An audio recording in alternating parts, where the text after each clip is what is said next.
Good evening, Breda. Are you having a good time?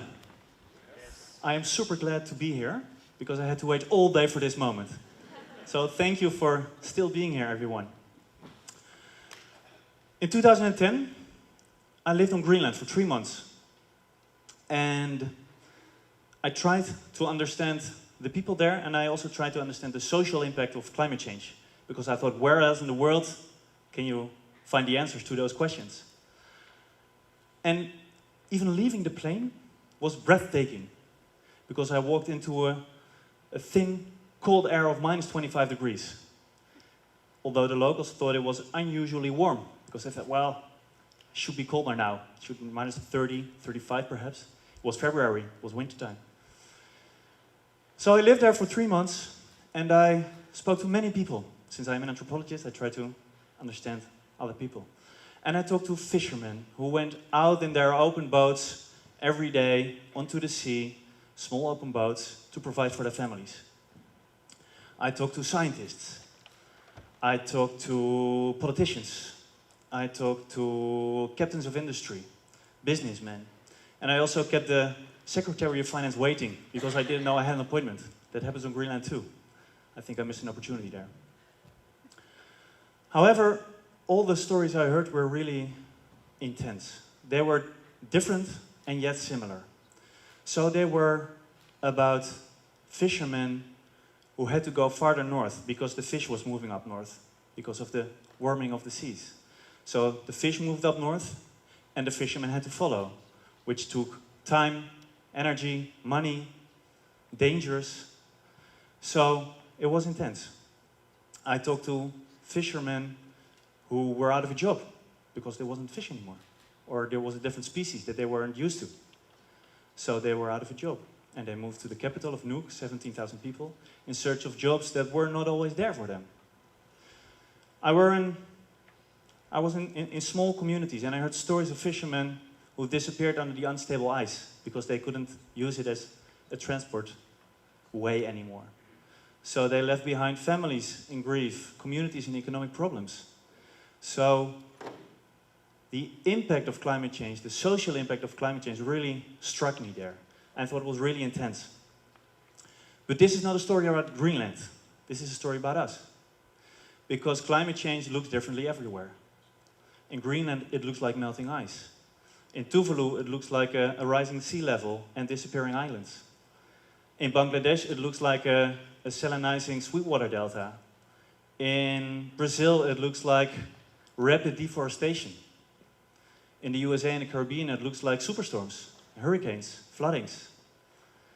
And in Europe, it looks like extreme warmth, heat waves, forest fires in Sweden. It looks also like heavy rainfall, as we heard today. And storms as well, flooding perhaps. So the consequences of climate change look differently everywhere, and yet they severely affect the way we live, the way we work, the way we travel, the way we build our society. So I came home enchanted by the beauty of the Arctic. It really is enchanting, it's beautiful. And yet I was in shock of what's happening in the world. I really was in shock. And perhaps I still am, I don't know. I haven't found the answer to that question yet. The interesting thing is that we try to solve our problems with technology. We try to innovate our way out of this. We develop new business cases and believe, think, hope that they will get us out of this problem or challenge. But I don't believe in that. Of course, they are helpful, but they don't provide us with the fundamental solutions we need to tackle this problem. If we don't do anything, if we remain sort of doing what we're doing, then probably in about a generation, big parts, major parts of this Earth, of this planet, will be uninhabitable. I think that's an intense reality to really feel. I think so. The thing is, new business cases, new technology isn't going to help us. I think we really need to change ourselves. I think we need different mindsets, different behavior, and I think we need to do something with our culture. I like to say we need a culture change, and I talk about it more later. I believe we really need to change. And I just said the word culture. So you might wonder, this culture thing, what's culture anyway? I mean, there's been libraries on it, books have been written on it. So what's culture anyway? And I think culture is a lot, and it also comes down to some few simple notions. I think every group of people, every social group, whether it's a team, whether it's an organization, a company, a society, a group of listeners, an audience, and me, because I'm also part of this group, I think every group has to find answers to universal questions. And every group gives different answers. And it's questions like, what do we think is true or untrue? What do we believe to be beautiful, and what do we think is ugly? What do we believe is right, and what's wrong? And the combination of all those answers, they sort of define our cultural answers. The funny thing is, you can see them in our norms and values and belief systems, but they are still intangible, right? They also, all these cultural assumptions and all our answers, they solidify in our behavior, in our procedures, in our policies, in buildings, in our urban designs, in our car parks, in everything. You can see it everywhere. Culture is everywhere. So if I talk about culture change, I think we need to change all those things as well, which is a big challenge, I know. I know.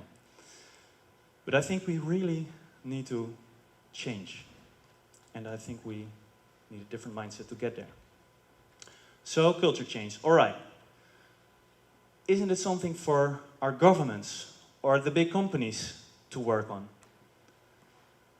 I think the answer is yes. I think it definitely is a task for governments, and it definitely is a task for governments, for companies to behave like decent citizens. And I think it definitely is something for governments to provide better answers to the challenges we're facing. I do.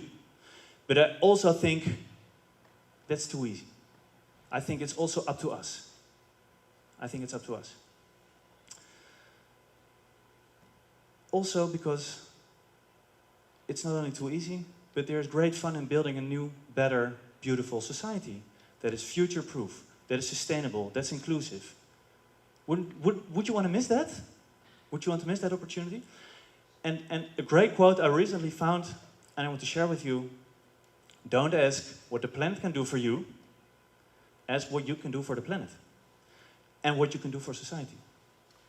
I think that's interesting. I also think, I believe, we need to stop pushing the envelope and think, well, the generations following us, they will solve the mess we create.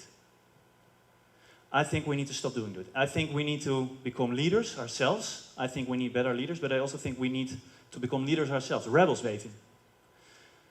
To challenge the status quo, to ask questions, to start conversations about what world we want to live in, about what answers and cultural assumptions we have.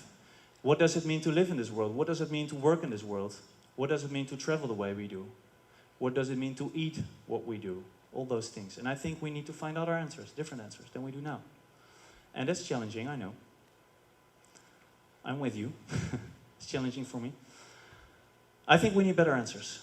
And imagine you're on Hawaii.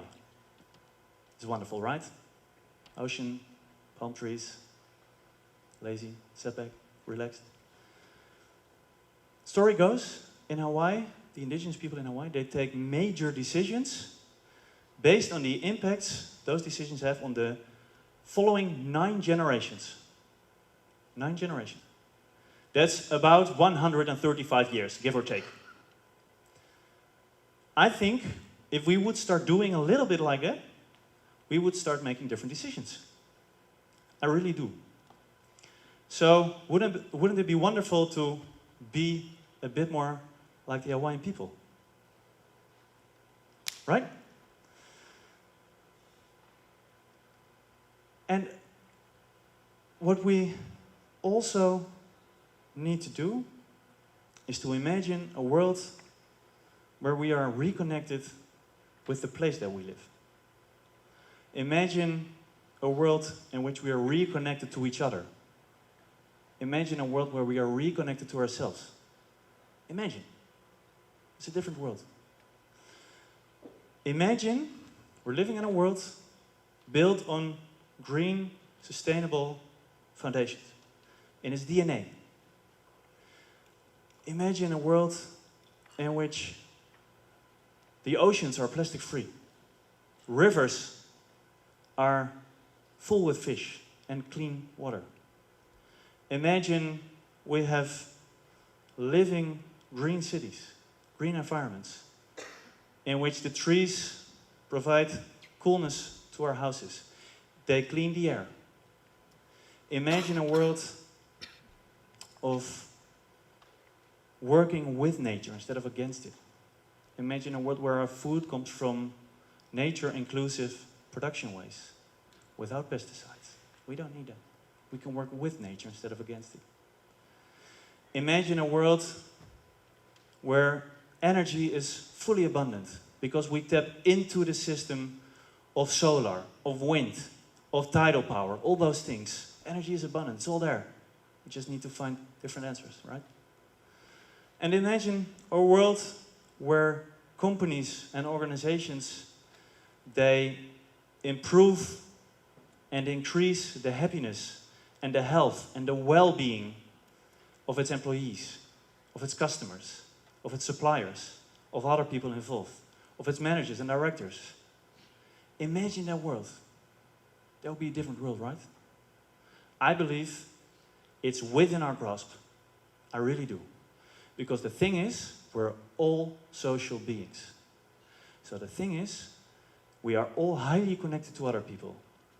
And in all of our roles, as a mother, a father, my parents are here, a child, a colleague, a team member, an engaged citizen, a demanding client of any company.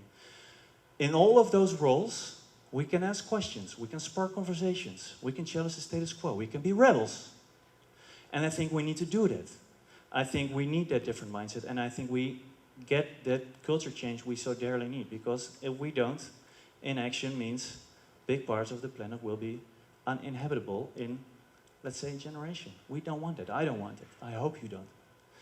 So I think it's within our grasp, but we need to start acting, and we need to start doing that, not even tomorrow, but tonight, if you go home, or if you stay here, if you have conversation with people you just met, or you are about to meet. I think we really need to do that. It's within our grasp. So I think, and that's where I'm going to conclude, I think we need to rewrite the unwritten rules of culture. And I think we need to be green rebels for a green, future-proof, sustainable, inclusive culture. And that is up to you and to me. Thank you for listening.